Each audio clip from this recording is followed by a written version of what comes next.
ঈদের দ্বিতীয় দিনে প্রেক্ষাগৃহে সিনেমা প্রেমীদের ভিড়, বিশেষ করে সাকিব খানের তাণ্ডব সিনেমা নিয়ে দর্শক আগ্রহ তুঙ্গে। শুধু ঈদ না, বছর জুড়েই এমন ভালো ভালো সিনেমার মাধ্যমে বিনোদনের অন্যতম এই মাধ্যমটিতে প্রাণ ফিরবে বলে প্রত্যাশা তাদের। আরও জানাচ্ছেন মুনতাসির মামুন। ঈদের সময়ে সবার জীবনে অবসর কাটানোর সুযোগ মেলে, সেখানে অন্যতম অনুষঙ্গ হলে গিয়ে সিনেমা দেখা। এখন যেটা দেখা যাচ্ছে, দর্শক চিল্লায় বের হচ্ছে এবং মাত্র আমি এসকে সিনেমা হলে আসলাম। এখানে আমার সাথে দেখা হচ্ছে বিভিন্ন brigadier general, major general, IGP, এই ধরনের শ্রেণীর মানুষরা তাদের ফ্যামিলি নিয়ে এসেছে। কালকেও সিনেমা দেখেছি তাণ্ডব, আজকেও দেখছে।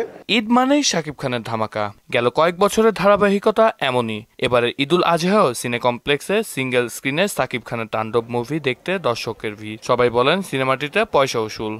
তাণ্ডবের কথা অ্যাকচুয়ালি প্রথমে বুঝতে পারিনি যে এত সুন্দর হবে।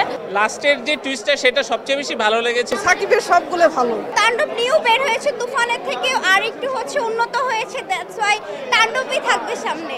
ওয়ালটন আবারও মিলিনিয়ার অফারে ওয়ালটন ফ্রিজ কিনে আপনিও হয়ে যেতে পারেন মিলিয়নিয়ার। তাণ্ডবকে থ্রিলার ধাঁচের গল্প উল্লেখ করে আরো কয়েকদিন মুভিটির ঝড় অব্যাহত থাকবে বলে প্রত্যাশা পরিচালক রায়হান রাফির। আপনারা যদি তাণ্ডব খেয়াল করেন, এটা কিন্তু এক্সপেরিমেন্টাল ছবি, এটা কিন্তু নর্মাল জনরার ফিল্ম না। এই জনরা সিনেমা, এই জনরার ফিল্ম বাংলাদেশে খুব একটা হয়নি আগে আসলে।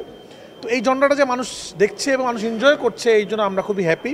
ছোট পর্দা থেকে উঠে আসা সাবিলা নূর অভিনয় করেছেন তাণ্ডবে। নিজের চরিত্রকে ফুটিয়ে তুলতে আপ্রাণ চেষ্টা করেছেন বলে জানান অভিনেত্রী। আসলে এখানে আমি পুরো ক্রেডিটটা দিতে চাই আমাদের পরিচালক রায়হান রাফি ভাইয়া। উনি এত সুন্দরভাবে কাজটিতে ডিরেকশন দিয়েছেন এবং আমার ক্যারেক্টারে আমাকে আসলে শুটিংয়ের আগেই বুঝিয়ে দিয়েছিলেন যে সে কী চেয়েছে। সো আমার জন্য খুব সহজ হয়ে উঠেছিল কাজ করা, এবং সেই সাথে আসলে আমাদের মেগাস্টার শাকিব খানের সাথে কাজ করা দুর্দান্ত একটা এক্সপিরিয়েন্স। এবং উনি একটিবারের জন্য আমাকে বুঝতে দেননি যে আমার সাথে প্রথমবার কাজ করছেন। তাণ্ডবের চিত্রনাট্য, ব্যাকগ্রাউন্ড মিউজিক ও অভিনয় প্রশংসা কুড়াচ্ছে দর্শক সমালোচকদের। মুক্তি পেয়েছে 132টি সিনেমা হলে। তাণ্ডব ছাড়াও ঈদে এসেছে আরো বেশ কয়েকটি সিনেমা। দুই পক্ষই লাভবান হয়, তখনই তো আসলে একটা বিজনেস মডেল তৈরি হয়। মুনতাসির মামুন, মোহনা সংবাদ, ঢাকা।